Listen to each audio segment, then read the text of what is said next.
Yes, I agree, and that's why the essential direction is Westminster. I was appalled to find during the general election, through people's doors in Tottenham where I stood, leaflets just basically talking about the EU. We had a great contingency, great candidates put forward for the general election, but nobody got in. Why? Because the literature was wrong.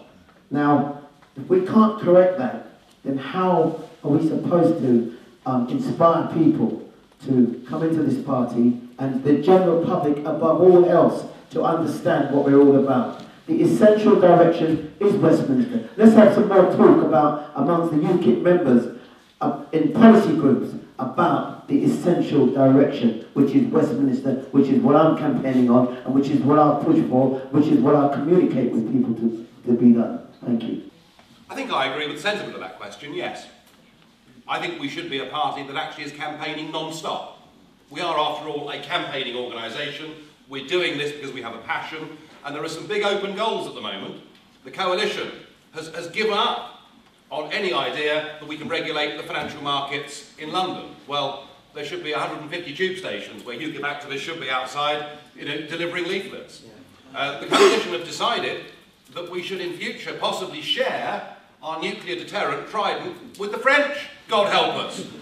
And we have a justice minister who thinks that criminals shouldn't go to prison. I would suggest there are three areas where the party could centrally produce simple, direct literature in the millions and get the branches out there distributing it, but none of it's any good unless we have a professional call centre of people to take the leads and to sign the members up. When we did it last time, we increased the membership by 76% in 1 year. That's what I want to do again.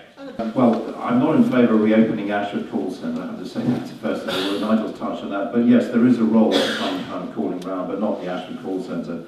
I'm already working on a thing called a policy grid, which is to take all our 17 policies, the major ones, and turn it into something helpful for you as candidates. For example, scrap the Human Rights Act, which is one of our policies. The Police Federation would love that.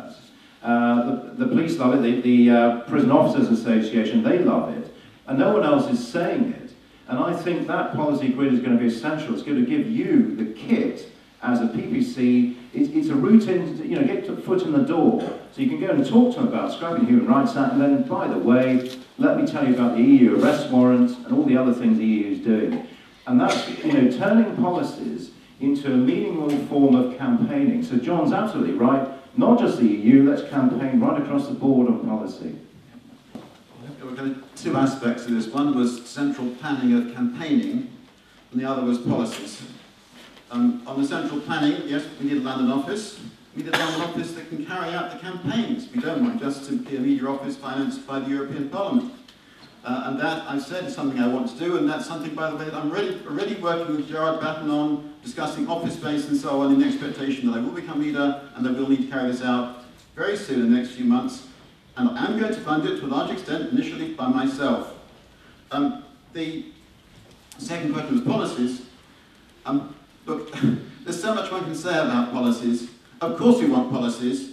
And to have policies, you need research staff, you need ability to analyse, put publications together, and so on. Again, that needs organisation. We talk about policies. Why hasn't it happened in the last 5 or 10 years?